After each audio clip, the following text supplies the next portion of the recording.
तो क्या हरियाणा की राजनीति में अब सबसे बड़ा उलटफेर होने जा रहा है?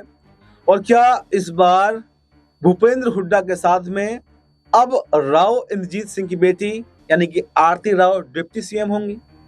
ये मैं क्यों कह रहा हूं? ये इसलिए कहा जा रहा है कि राव इंद्रजीत सिंह 2014 से बीजेपी में है, लेकिन कोई जिम्मेदारी उनको नहीं दी गई।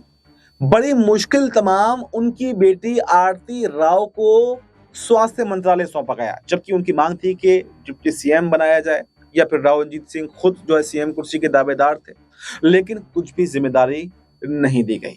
और अभी जो उन्होंने 12 विधायकों के साथ में एक बैठक की, तो चर्चाएं ये हो रही हैं कि 12 विधायकों का समर्थन अब यहाँ पर राव इंद्रजीत के साथ में है और वो जिस तरफ जाएं वो फिजा पलट सकते हैं। और ये इतिहास रहा है राव इंद्रजीत सिंह का, वो जिस भी पार्टी में रहे हैं उसकी ही सरकार बनी है। जब से उन्होंने यहाँ पर कांग्रेस का साथ छोड़ा, कांग्रेस की वापसी हो नहीं पाई है। तो क्या कांग्रेस का साथ छोड़ने के बाद में अब वापसी कराकर सत्ता में भी वापसी करवाएंगे? और सवाल यह है कि डील आखिर क्या होगी? क्या भूपेंद्र हुड्डा सीएम और आरती राव डिप्टी सीएम होंगी, या फिर राव इंद्रजीत सिंह खुद जो है वो सीएम पद की मांग कर सकते हैं और वहां पर दीपेंद्र हुड्डा को डिप्टी सीएम बनाया जा सकता है? ये दोनों समीकरण बन रहा है और कहा यह जा रहा है कि अगर अब नहीं तो कभी नहीं। देखिए, राव इंद्रजीत सिंह एक बड़ा चेहरा है, एक पुराने खिलाड़ी राजनीति के हैं, लेकिन राजनीति का खिलाड़ी होने के बावजूद ना तो कांग्रेस में वो सम्मान मिला और ना बीजेपी में सम्मान मिला। शायद जब किंग मेकर की भूमिका नहीं रही इसलिए सम्मान नहीं मिला, लेकिन अब अगर कहें तो किंग मेकर की भूमिका अगर किसी के पास में है तो वो राव इंद्रजीत सिंह का नाम है, क्योंकि इस बार का चुनाव के जो नतीजे हैं वो बहुत क्लोज फाइट है और दोनों ही पार्टी हाशिए पर खड़ी हैं। यहाँ कांग्रेस को जरूरत है कि 7-8 विधायक मिल जाएं, 8-9 विधायक मिल जाएं और वहीं पर बीजेपी के 3 विधायक भी चले जाएं तो अल्पमत में आ जाएगी। यानी कि समीकरण इस तरह से बैठ रहे हैं कि किंग मेकर की भूमिका, जिसके पास में 10 विधायक है वो किंग मेकर है और वो अगर चाहेगा तो उसको मुख्यमंत्री की कुर्सी भी मिल करके रहेगी।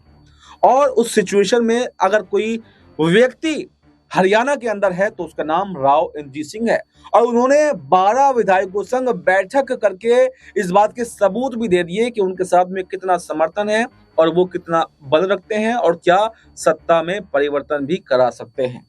अब ये देखना काफी दिलचस्प रहेगा कि बीजेपी आला कमान उनको मनाने में कामयाब होता है या फिर जो मन वो बना चुके हैं, जो मान सम्मान की वो तलाश कर रहे थे, वो कांग्रेस में ही मिलेगा। क्योंकि 2014 के बाद से केंद्र की सत्ता में बीजेपी की सरकार है, लेकिन बीजेपी की सरकार रहते हुए उनको मंत्री पद नहीं दिया गया। अभी वो जो है खाली सांसद हैं, कोई मंत्रालय उनके पास नहीं है। बड़ी मुश्किल तमाम तो आरती राव को एक मंत्रालय सौंपा गया। आखिर क्यों उनको नजरअंदाज किया जा रहा है? क्या उनको कम समझा जा रहा है? तो ये देखा जा रहा है कि एक साथ कई राज्यों में बीजेपी की मुश्किलें बढ़ रही हैं और राव इंद्रजीत सिंह ने अगर साथ छोड़ दिया तो ये बात तो कन्फर्म है कि वो पलट कर कभी बीजेपी की तरफ नहीं देखेंगे और अगर वो कांग्रेस के साथ में चले गए तो कांग्रेस की सत्ता में वापसी हो सकती है। लेकिन क्या समीकरण रहेंगे? क्या राव इंद्रजीत सिंह सीएम और दीपेंद्र हुड्डा जो है वो डिप्टी सीएम बनेंगे, या फिर यहाँ पर भूपेंद्र हुड्डा सीएम और आरती राव जो है वो डिप्टी सीएम बनेंगे? ये देखना काफी दिलचस्प रहेगा।